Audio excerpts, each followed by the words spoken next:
아버지 친구분이시죠? 40년. 한 남자는 매일 같은 시간, 같은 버스의 운전대를 잡았습니다. 마을 사람들에게 그는 그저 성실한 박 기사님일 뿐이었습니다. 하지만 그의 백미러에 비친 것은 지나온 길이 아니었습니다. 세상을 떠난 친구가 남긴 하나뿐인 딸. 그 아이의 세상을 멀리서나마 지켜주는 것. 그것이 그의 40년이었습니다. 제가 할 수 있는 게 그것밖에 없었습니다. 아니에요. 제게는 아버지였어요. 그리고 마침내 40년의 마지막 운행일에 백미러 속 소녀가 찾아왔습니다. 40년의 침묵 끝에 마주한 진실. 과연 이들의 마지막 종점은 어디일까요? 여러분의 구독과 좋아요는 더 좋은 이야기를 만드는데 가장 큰 힘이 됩니다. 새벽 5시 차고지에 촛불이 켜졌습니다. 박성철은 낡은 가방을 어깨에 메고 3번 버스로 걸어갔습니다. 60대 후반의 나이에도 그의 걸음은 흔들림이 없었습니다. 40년간 매일 같은 시간에 같은 길을 걸었으니까요. 버스 문을 열고 운전석에 앉았습니다. 손에 익은 핸들이었습니다. 낡았지만 반짝이게 닦아놓은 백미러가 그를 비췄습니다. 흰머리가 성성하고 주름이 깊게 팬 얼굴이었습니다. 박성철은 시동을 걸었습니다. 디젤 엔진이 덜컥거리며 깨어났습니다. 40년 동안 들어온 소리였습니다. 운전석 옆 달력을 보았습니다. 날짜 하나에 빨간 동그라미가 쳐져 있었습니다. 일주일 뒤였습니다. 그의 마지막 근무일이었습니다. 버스가 차고지를 빠져나갔습니다. 가을 아침이었습니다. 해가 막 떠오르고 있었습니다. 황금빛 눈이 끝없이 펼쳐졌습니다. 차창 밖으로 선선한 바람이 들어왔습니다. 박성철은 천천히 버스를 몰았습니다. 이 길의 모든 굴곡을 알고 있었습니다. 어디서 속도를 줄여야 하는지, 어느 모퉁이가 위험한지 몸이 기억하고 있었습니다. 첫 정류장에 멈춰섰습니다. 두부가게 할머니가 올라탔습니다. 80이 넘은 분이었습니다. 박성철보다 나이가 많았지만 여전히 가게를 운영하고 있었습니다. 박 기사님, 아침 드셨어요? 할머니가 비닐봉지 하나를 건넸습니다. 따끈한 순두부였습니다. 또 이러시면 안 되는데. 뭘 그래요?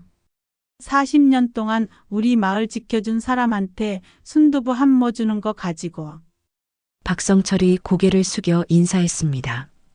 버스가 다시 출발했습니다. 두 번째, 세 번째 정류장을 지났습니다.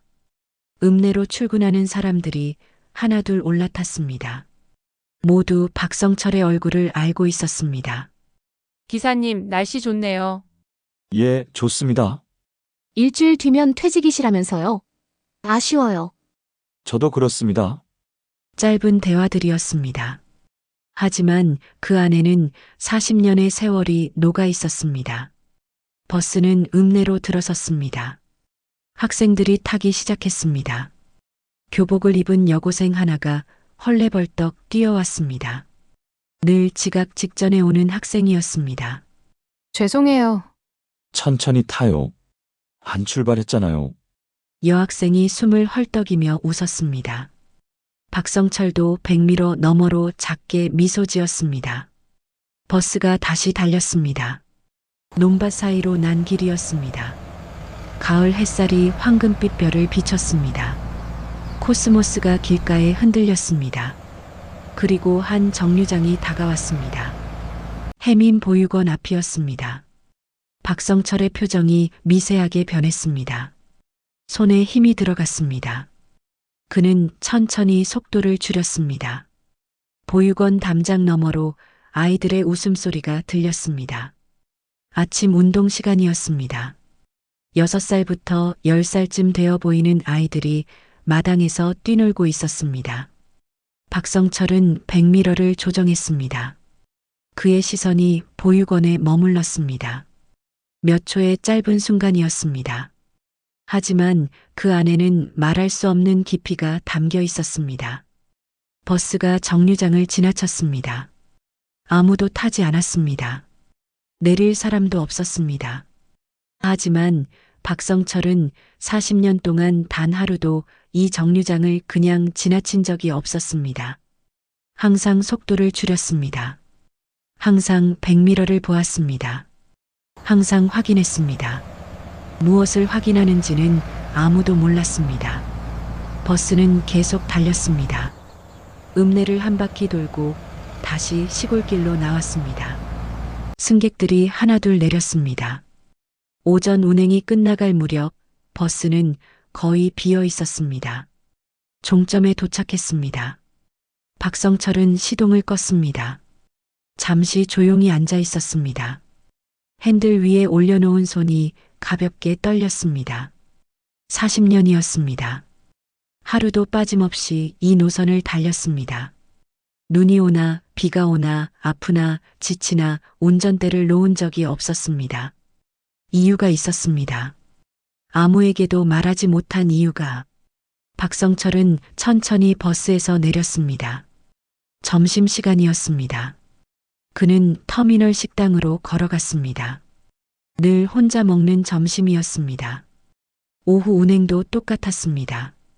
같은 길을, 같은 정류장을, 같은 순서로 돌았습니다. 해민 보육원 앞을 지날 때도 똑같이 속도를 줄이고 백미러를 보았습니다. 이번에는 아이들이 수업 중이었습니다. 마당이 비어 있었습니다. 박성철의 눈빛이 잠시 어두워졌다가 다시 길로 돌아왔습니다. 저녁 6시 마지막 운행이 끝났습니다. 박성철은 버스를 차고지로 몰고 들어갔습니다. 시동을 끄고 차내를 정리했습니다. 바닥을 쓸고 손잡이를 닫고 창문을 점검했습니다. 40년 동안의 습관이었습니다. 모든 것을 마치고 그는 운전석에 앉았습니다. 텅 빈 버스였습니다. 어둠이 내리고 있었습니다. 차고지의 형광등 불빛만이 희미하게 버스 안을 비췄습니다. 박성철은 다시 달력을 보았습니다. 빨간 동그라미가 쳐진 날짜. 일주일. 단 일주일 후면 이 모든 것이 끝났습니다. 40년의 운행이, 40년의 약속이 종점에 다다르고 있었습니다. 그는 깊은 한숨을 내쉬었습니다. 그리고 운전석 서랍을 열었습니다. 오래된 사진 한 장이 들어 있었습니다. 빛바랜 흑백 사진이었습니다. 20대 후반쯤 되어 보이는 두 청년이 어깨동무를 하고 웃고 있었습니다. 한 명은 박성철이었습니다. 다른 한 명은 야윈 얼굴에 긴 머리를 한 청년이었습니다. 박성철은 사진을 오래 들여다봤습니다. 재우가? 작은 목소리였습니다. 누구에게도 들리지 않는 속삭임이었습니다. 이제 거의 다 왔어. 그의 눈가가 붉어졌습니다. 약속 거의 다 지킨 것 같아. 사진 속 청년은 변함없이 웃고 있었습니다. 40년 전 그대로였습니다. 박성철은 사진을 다시 서랍에 넣었습니다. 그리고 버스에서 내려 차고지 문을 잠갔습니다. 집으로 걸어가는 길이었습니다. 하늘에는 별이 떠올랐습니다. 가을밤이 깊어가고 있었습니다. 멀리서 귀뚜라미 소리가 들렸습니다. 박성철은 느린 걸음으로 어둠 속을 걸었습니다. 그의 뒷모습은 외로워 보였습니다. 40년을 혼자 짊어진 무게가 그 등에 실려 있었습니다. 하지만 그는 한 번도 후회하지 않았습니다. 친구와의 약속이었으니까요. 세상에 혼자 남겨진 아이를 지켜주겠다는 그 약속을 지키기 위해 그는 자신의 모든 것을 바쳤습니다. 그리고 이제 그 긴 여정이 끝나가고 있었습니다. 박성철은 하늘을 올려다봤습니다. 재우가 보고 있니? 대답은 없었습니다. 다만 차가운 가을바람만이 그의 뺨을 스쳤습니다. 그는 다시 걸었습니다. 집까지 가는 길은 아직 멀었습니다. 그날 밤 박성철은 잠을 이루지 못했습니다. 작은 단칸방이었습니다. 낡은 침대와 책상, 옷장 하나가 전부였습니다. 40년을 이곳에서 혼자 살았습니다. 그는 침대에 누워 천장을 바라봤습니다. 기억이 밀려왔습니다. 40년 전으로 거슬러 올라가는 기억이었습니다. 그때 박성철은 28이었습니다. 기계 공장에서 일했습니다. 손재주가 좋았습니다. 기술자가 되는 것이 꿈이었습니다. 언젠가는 자동차 정비소를 차리고 싶었습니다. 가장 친한 친구가 박재욱이었습니다. 재욱은 화가였습니다. 가난했지만 그림에 미친 사람이었습니다. 낮에는 공사판에서 막노동을 하고 밤에는 누더기 캔버스에 그림을 그렸습니다. 둘은 허름한 여인숙 옆방에 살았습니다. 성철아, 나 결혼한다. 어느 봄날 재욱이 환하게 웃으며 말했습니다. 누구랑? 미술학원에서 만난 여자야. 이름이 은희. 정말 좋은 사람이야. 재욱의 눈빛이 빛났습니다. 박성철은 친구를 축하해 주었습니다. 결혼식은 소박했습니다. 작은 교회에서 몇 명의 친구들만 모여 했습니다. 박성철이 주례를 섰습니다. 재욱과 은희는 행복해 보였습니다. 1년 후 은희가 임신했습니다. 재욱은 기뻐 날뛰었습니다.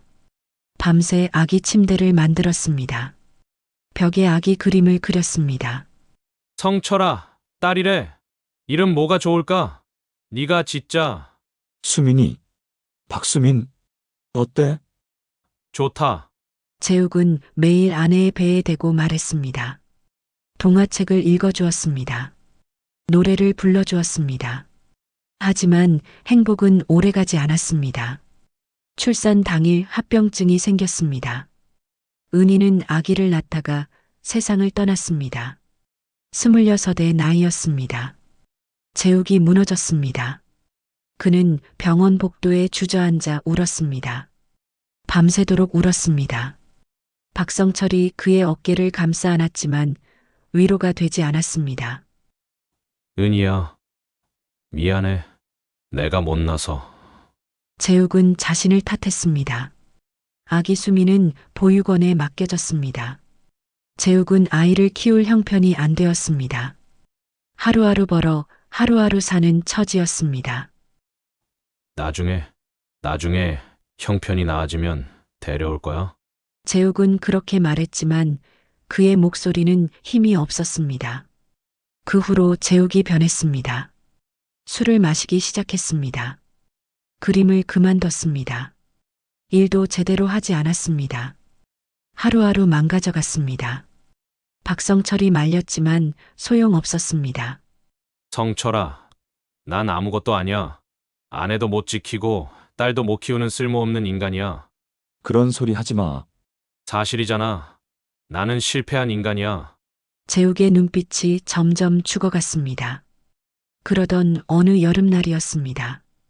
폭우가 쏟아지던 밤, 재욱이 쓰러졌습니다. 병원으로 옮겼지만 이미 늦었습니다. 폐렴이 악화되어 온몸으로 퍼진 상태였습니다. 제대로 먹지도 쉬지도 않았던 몸이 한계에 다다른 것이었습니다. 박성철은 병상 옆에서 밤을 새웠습니다. 새벽녘 재욱이 눈을 떴습니다. 성철아, 말하지 마. 힘 빼지 말고. 아니야. 할 말이 있어. 재욱의 손이 떨렸습니다. 박성철이 그 손을 꽉 잡았습니다. 수민이, 내 딸. 수민이, 재욱의 눈에서 눈물이 흘렀습니다. 세상에 혼자 남겨두고 가서 미안해. 아빠 역할 한번 못 해보고. 재우가? 성철아, 부탁이야. 재욱이 박성철의 손을 더 세게 잡았습니다. 멀리서라도 가끔씩만이라도 수민이를 지켜봐줘. 그 애가 무사히 자라는지 아프지는 않은지. 재우가 무슨 소리야? 네가 직접 키워야지. 난 안 돼. 시간이 없어. 네가 해줘. 재욱이 울었습니다. 제발. 내 딸을 부탁해. 박성철의 눈에서도 눈물이 흘렀습니다. 알았어. 약속할게. 지켜볼게. 고마워. 정말 고마워. 재욱이 미소 지었습니다. 그리고 천천히 눈을 감았습니다. 다시는 뜨지 않았습니다. 29의 나이였습니다. 박성철은 장례를 치렀습니다. 친구는 없었습니다. 가족도 없었습니다. 혼자였습니다. 그는 재욱을 아내 옆에 묻어주었습니다. 작은 산 중턱의 공동묘지였습니다. 재우가 약속 지킬게. 박성철은 무덤 앞에 무릎 꿇고 말했습니다. 수민이를 지켜볼게. 멀리서라도 그 애가 무사히 자라는지 확인할게. 그는 결심했습니다. 공장을 그만뒀습니다. 기술자의 꿈을 접었습니다. 그리고 버스 운전기사 시험을 봤습니다.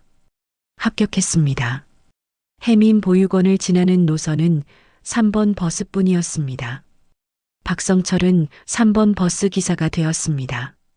그날부터 40년이 시작되었습니다. 처음 수민을 본 것은 보육원 마당에서였습니다. 돌이 갓 지난 아기였습니다. 보육사 선생님 손을 잡고 아장아장 걷고 있었습니다. 박성철은 버스를 천천히 몰며 백미러로 그 모습을 봤습니다. 가슴이 먹먹했습니다. 재우가 내 딸이야. 건강하게 자라고 있어. 그는 혼자 중얼거렸습니다. 3살 때 수미는 유치원 버스를 처음 탔습니다. 보육원 아이들이 단체로 박성철의 버스를 탔습니다. 수미는 엉엉 울고 있었습니다. 선생님이 달랬지만 그치지 않았습니다. 박성철은 백미러로 그 모습을 보며 가슴이 아팠습니다. 8살 때 수미는 처음으로 혼자 버스를 탔습니다. 초등학교 입학 첫날이었습니다. 큰 책가방을 메고 비틀거리며 올라탔습니다. 아저씨, 학교 가요. 작은 목소리였습니다. 그래, 어디 학교니? 중앙초등학교요. 알았어. 안전하게 데려다 줄게. 박성철은 조심스럽게 버스를 몰았습니다. 백미러로 수민을 계속 확인했습니다. 학교 앞에서 내릴 때 수민이 고개 숙여 인사했습니다. 감사합니다. 박성철은 가슴이 뭉클했습니다. 잘 다녀와. 14살 때 수민은 친구들과 함께 버스를 탔습니다. 중학생이 되어 있었습니다. 교복이 어색했지만 예뻐 보였습니다. 친구들과 떡볶이를 나눠 먹으며 웃었습니다. 박성철은 백미러로 그 모습을 보며 미소 지었습니다. 다음 날 그는 정류장 의자 밑에 봉투 하나를 두었습니다. 용돈 3만 원이 들어 있었습니다. 익명이었습니다. 그 후로도 가끔씩 그렇게 했습니다. 명절이면 과자 상자를, 생일이면 작은 선물을 보육원 문 앞에 놓고 왔습니다. 이름은 쓰지 않았습니다. 19살 때 수미는 혼자 버스 맨 뒷자리에 앉아 있었습니다. 대학 입시에 떨어진 날이었습니다. 눈이 빨갛게 부어 있었습니다. 박성철은 백미러로 그 모습을 보며 가슴이 찢어지는 것 같았습니다. 아무 말도 할 수 없었습니다. 다만 더 조심스럽게 운전했습니다. 덜컹거림이 없도록, 그녀가 조금이라도 편하게 울 수 있도록. 20살 때 수미는 다시 웃었습니다. 재수 끝에 서울의 대학에 합격했습니다.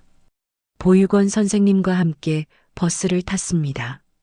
합격증을 손에 쥐고 환하게 웃었습니다. 박성철은 백미러 너머로 그 모습을 보며 눈물을 참았습니다. 재우가 내 딸 대학생이 됐어. 잘 컸어. 그날 수미는 큰 가방을 들고 터미널로 갔습니다.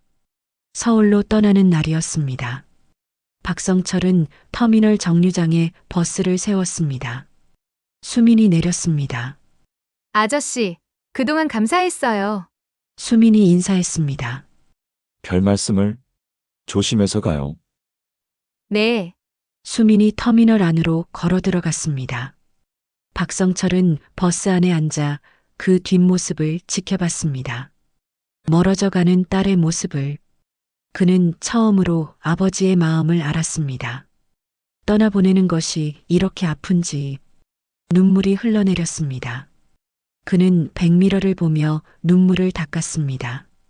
잘 가. 잘 살아. 그의 목소리는 떨렸습니다. 침대에 누워있던 박성철이 눈을 떴습니다. 새벽이었습니다. 40년의 기억이 한순간에 지나갔습니다. 그는 일어나 창밖을 봤습니다. 어둠이 걷히고 있었습니다. 수민아, 그가 작게 불렀습니다. 잘 지내고 있니? 행복하니? 대답은 없었습니다. 박성철은 다시 침대에 누웠습니다. 일주일 후면 모든 것이 끝났습니다.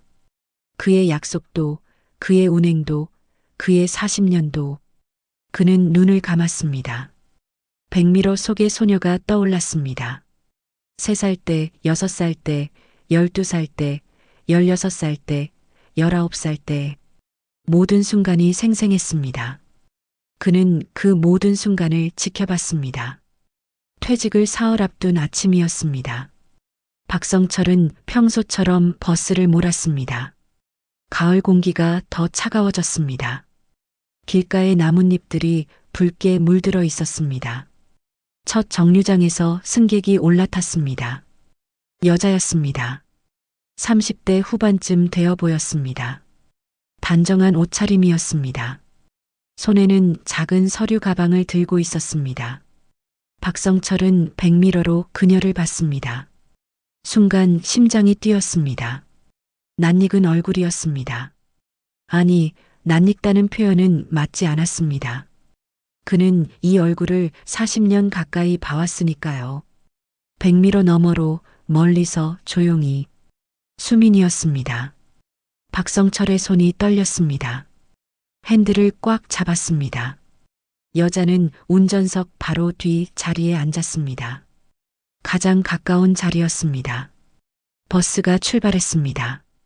박성철은 애써 평정심을 유지했습니다. 하지만 백미러를 보는 그의 눈빛은 흔들렸습니다. 수민은 조용히 창밖을 보고 있었습니다. 2번째 정류장, 3번째 정류장을 지나도 그녀는 내리지 않았습니다. 계속 앉아 있었습니다. 박성철의 가슴이 두근거렸습니다. 왜 여기 있을까? 서울에서 일하고 있다고 들었는데. 혹시? 아니, 설마. 버스는 해민 보육원 앞을 지났습니다. 박성철은 늘 하던 대로 속도를 줄였습니다. 백미러를 봤습니다. 그때였습니다. 수민도 보육원을 보고 있었습니다. 그녀의 눈빛이 깊었습니다. 무언가 생각에 잠긴 표정이었습니다. 잠시 후 그녀가 입을 열었습니다. 기사님, 박성철의 심장이 철렁 내려앉았습니다. 네. 그의 목소리는 평소보다 낮았습니다. 이 길에 오래 사셨나 봐요. 그렇습니다. 40년 됐습니다. 40년. 수민이 중얼거렸습니다. 저기 보육원도 아세요? 박성철의 손에 힘이 들어갔습니다. 예, 압니다. 그 보육원에서 제가 자랐어요. 침묵이 흘렀습니다. 박성철은 대답하지 못했습니다. 목구멍이 막혔습니다. 거기서 20살까지 살았어요. 그러다 서울로 갔죠. 수민의 목소리는 차분했습니다. 지금은 서울에서 일하고 있어요. 출판사 편집자예요.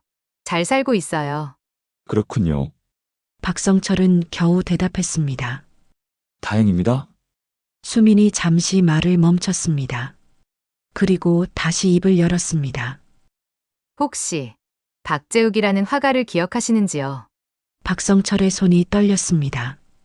버스가 흔들렸습니다. 그는 급히 핸들을 바로잡았습니다. 죄송합니다. 길이 안 좋아서. 괜찮아요. 수민이 말했습니다. 박재욱, 제 아버지예요. 제가 태어나고 얼마 안 돼 돌아가셨어요. 박성철은 입술을 깨물었습니다. 글쎄요. 오래전 일이라. 기억 안 나시나요? 수민의 목소리에 무언가가 담겨 있었습니다. 죄송합니다. 잘, 박성철은 말을 흐렸습니다. 거짓말이었습니다. 그는 재욱의 얼굴을, 목소리를, 마지막 순간을 모두 기억하고 있었습니다. 하지만 말할 수 없었습니다. 종점에 도착했습니다. 승객들이 내렸습니다. 수민도 자리에서 일어났습니다. 감사합니다.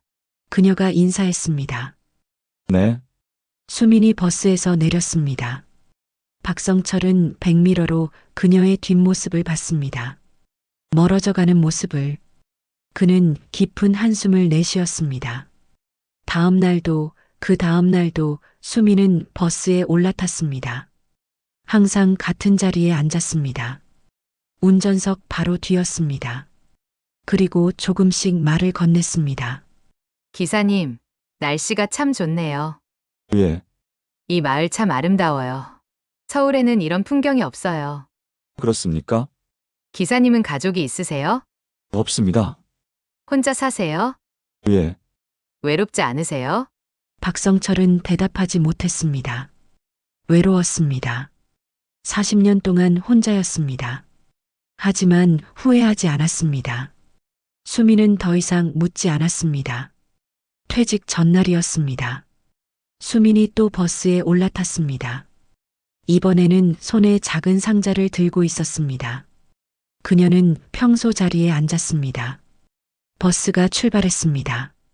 한참을 달리다가 수민이 입을 열었습니다. 기사님, 네, 내일이 마지막 근무시라면서요? 박성철이 놀라 백미러를 봤습니다. 어떻게? 터미널에서 들었어요. 40년간 한 노선만 지킨 전설의 기사님이라고. 수민이 미소 지었습니다. 정말 대단하세요. 그저 일했을 뿐입니다. 일주일 전부터 매일 이 버스를 탔어요. 수민이 말했습니다. 기사님을 보려고요. 박성철의 심장이 뛰었습니다. 왜? 보육원 원장 수녀님이 말씀하셨어요. 수민의 목소리가 조금 떨렸습니다. 제가 어렸을 때 늘 저를 지켜보던 버스기사 아저씨가 있었대요.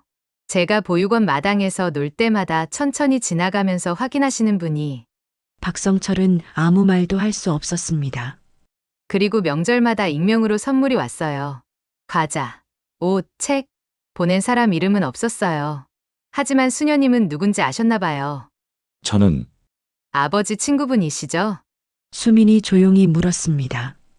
박성철의 눈이 붉어졌습니다. 박재욱 화가의 친구.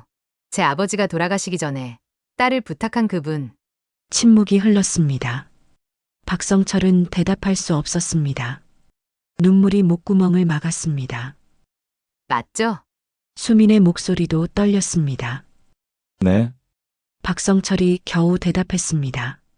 맞습니다. 수민이 눈물을 닦았습니다. 왜 말씀 안 하셨어요? 할 수 없었습니다. 박성철의 목소리가 갈라졌습니다. 저는 아버지가 아니니까요. 그저 친구의 부탁을 지키고 싶었을 뿐입니다. 멀리서 지켜보는 것만으로도 충분했습니다. 충분하지 않았어요. 수민이 울었습니다. 제게는 아버지였어요. 평생을 저를 지켜봐 주신. 박성철도 눈물을 흘렸습니다. 40년 동안 참았던 눈물이었습니다. 버스는 계속 달렸습니다. 해민 보육원 앞을 지났습니다. 논밭을 지났습니다. 작은 마을을 지났습니다. 두 사람은 아무 말도 하지 않았습니다. 다만 눈물만 흘렸습니다. 종점에 도착했습니다. 승객들이 모두 내렸습니다. 수민만 남았습니다. 그녀는 일어나 운전석으로 걸어왔습니다. 그리고 조심스럽게 박성철의 어깨에 손을 올렸습니다. 감사합니다. 수민이 말했습니다.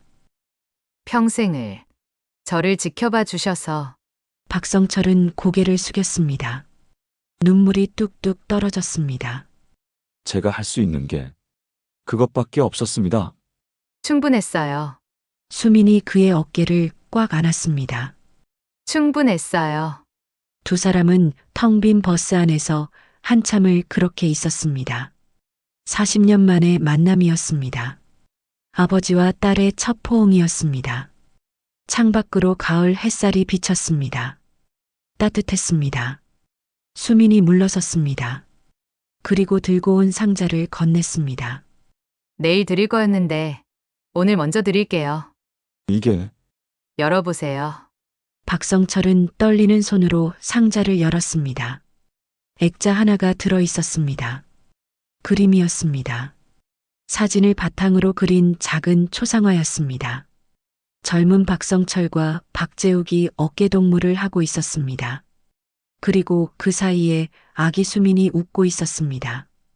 세 사람이 함께 웃는 그림이었습니다.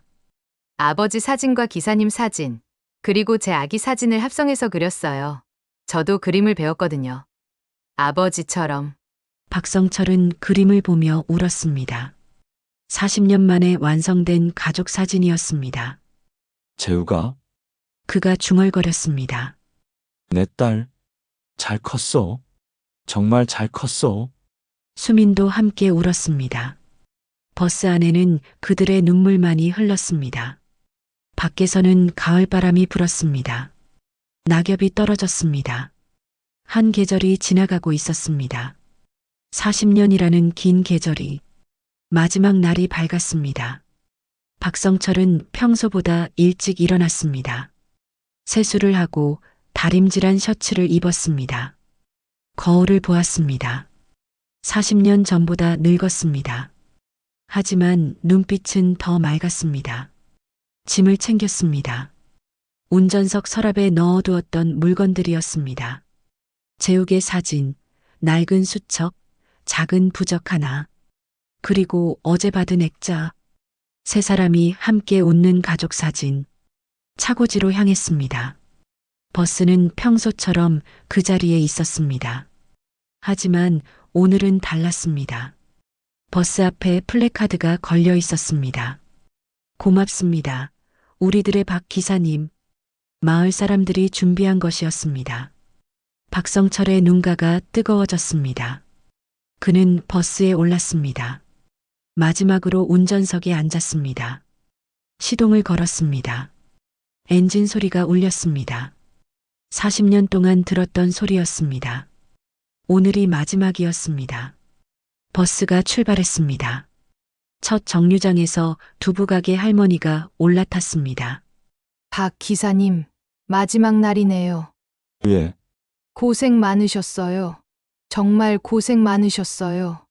할머니가 그의 손을 꽉 잡았습니다. 박성철이 고개를 숙였습니다. 다음 정류장에서도 그 다음 정류장에서도 사람들이 올라탔습니다. 평소보다 많은 승객들이었습니다. 모두 박성철에게 인사했습니다. 감사했습니다. 평안하게 지내세요. 건강하세요. 박성철은 한 사람 한 사람에게 고개를 숙였습니다. 버스는 천천히 마을을 돌았습니다. 익숙한 풍경들이었습니다. 황금빛 논, 작은 교회, 초등학교, 슈퍼마켓. 40년 동안 매일 본 풍경들. 해민 보육원이 나타났습니다. 박성철은 속도를 줄였습니다. 마지막으로 백미러를 보았습니다. 아이들이 마당에서 놀고 있었습니다. 웃음소리가 들렸습니다. 잘 자라라. 박성철이 중얼거렸습니다. 행복하게 자라라. 버스가 정류장을 지났습니다. 40년 동안 하루도 빠짐없이 지나온 그 자리였습니다. 이제 다시는 오지 않을 자리였습니다. 읍내에 도착했습니다. 승객들이 하나둘 내렸습니다. 내릴 때마다 박성철에게 인사했습니다. 악수를 청하는 사람도 있었습니다. 행복하세요. 감사했습니다. 박성철은 모든 사람에게 답했습니다. 저야말로 감사했습니다. 마지막 오후 운행이었습니다. 해가 서쪽으로 기울었습니다. 가을 햇살이 부드러웠습니다. 첫 정류장에서 수민이 올라탔습니다. 단정한 옷차림이었습니다. 손에는 작은 꽃다발을 들고 있었습니다. 안녕하세요. 어서 오세요. 수민은 운전석 바로 뒤에 앉았습니다. 버스가 출발했습니다. 이번에는 승객이 많지 않았습니다. 몇 명만 타고 내렸습니다. 해가 저물기 시작했습니다. 주황빛 노을이 하늘을 물들였습니다. 논밭이 황금빛으로 빛났습니다. 박성철은 천천히 버스를 몰았습니다. 마지막 운행이었습니다. 서두를 이유가 없었습니다. 승객들이 모두 내렸습니다. 이제 버스에는 박성철과 수민만 남았습니다.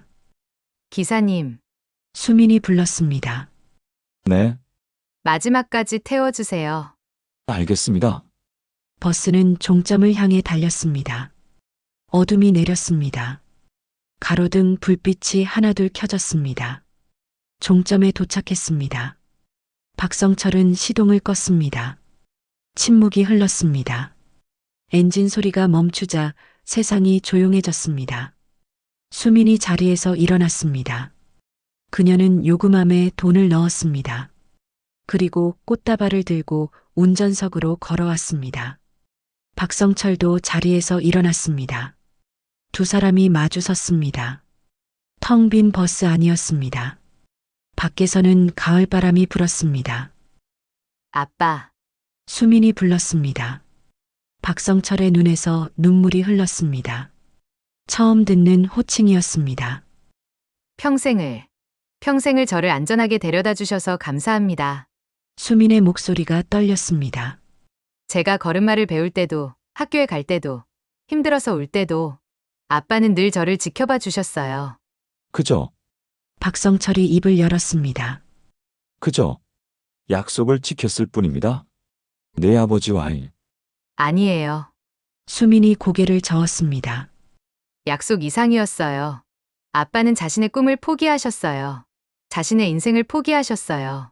저를 위해서. 아니야, 박성철이 말했습니다. 후회한 적 없어. 단 한 번도. 그의 목소리는 진심이었습니다. 너를 보며 산 40년이 내 인생에서 가장 의미 있는 시간이었어. 수민이 울었습니다. 고마워요. 정말 고마워요. 그녀가 꽃다발을 건넸습니다. 박성철이 받았습니다. 손이 떨렸습니다. 아빠, 수민이 한 걸음 다가왔습니다. 이제 제가 아빠를 지켜드릴게요. 제가 아빠 곁에 있을게요. 수민아, 혼자 살지 마세요. 저랑 같이 살아요. 제가 모실게요. 박성철이 고개를 저었습니다. 안 돼. 너는 내 삶을 살아야 해. 제 삶에 아빠가 있어야 해요. 수민이 그의 손을 잡았습니다. 평생 멀리서 지켜보기만 하셨잖아요. 이제는 제 곁에 계세요. 제발. 박성철은 더 이상 참을 수 없었습니다. 그는 수민을 꽉 안았습니다. 40년 만에 처음으로 딸을 안았습니다. 고맙다. 그가 떨리는 목소리로 말했습니다. 정말 고맙다. 수민도 그를 꽉 안았습니다. 저야말로 고마워요. 아빠. 두 사람은 한참을 그렇게 서 있었습니다. 버스 안은 고요했습니다. 하지만 그 고요함은 따뜻했습니다. 40년의 기다림이 끝나는 순간이었습니다. 40년의 약속이 완성되는 순간이었습니다. 밖에서 가을바람이 불었습니다. 낙엽이 떨어졌습니다. 하지만 버스 안은 따뜻했습니다. 세상에서 가장 따뜻한 종점이었습니다. 한참 후 두 사람은 버스에서 내렸습니다. 박성철은 마지막으로 버스를 둘러봤습니다.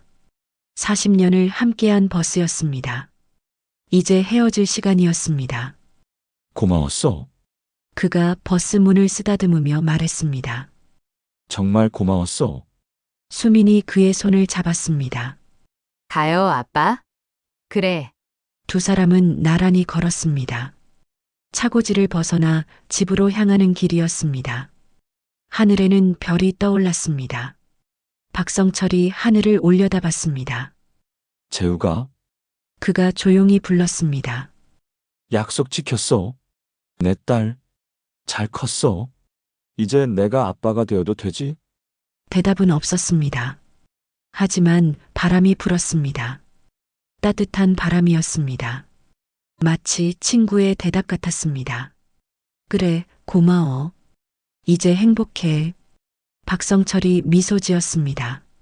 수민도 함께 미소 지었습니다. 두 사람은 계속 걸었습니다.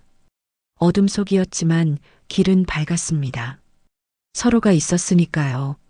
40년의 여정이 끝났습니다. 하지만 새로운 여정이 시작되고 있었습니다. 아버지와 딸의 여정이, 함께하는 여정이. 멀리서 버스 한 대가 보였습니다. 3번 버스였습니다. 차고지에 조용히 서 있었습니다. 그 버스는 더 이상 달리지 않을 것입니다. 하지만 그 안에는 40년의 사랑이 남아 있었습니다. 백미러 속의 기억들이 남아 있었습니다. 그것으로 충분했습니다. 박성철과 수미는 계속 걸었습니다. 밤은 깊었지만 마음은 따뜻했습니다. 종점에 도착한 것이 아니었습니다. 새로운 출발점에 선 것이었습니다. 함께 40년이라는 긴 세월 동안 백미러 너머로 한 아이의 세상을 묵묵히 지켜준 박성철 기사님의 이야기 어떻게 보셨나요? 세상을 떠난 친구와의 약속을 지키기 위해 자신의 모든 것을 바친 그의 삶은 우리에게 가족이란 혈연을 넘어선 깊은 사랑과 책임감으로 완성된다는 것을 보여주는 것 같습니다. 여러분의 마음에도 오랫동안 조용히 지켜봐주고 응원해준 소중한 분이 계신가요? 오늘 이야기가 여러분의 마음에 깊은 울림을 주었다면 구독과 좋아요로 저희에게 큰 힘을 보태주시길 바랍니다. 여러분의 삶 속에도 박성철 기사님처럼 잊을 수 없는 고마운 분이나 혹은 수민 씨처럼 뒤늦게나마 깨닫게 된 소중한 인연의 이야기가 있다면 아래 댓글로 여러분의 사연을 나누어 주세요. 여러분의 따뜻한 이야기가 다른 분들에게 큰 위로와 감동을 줄 수 있습니다.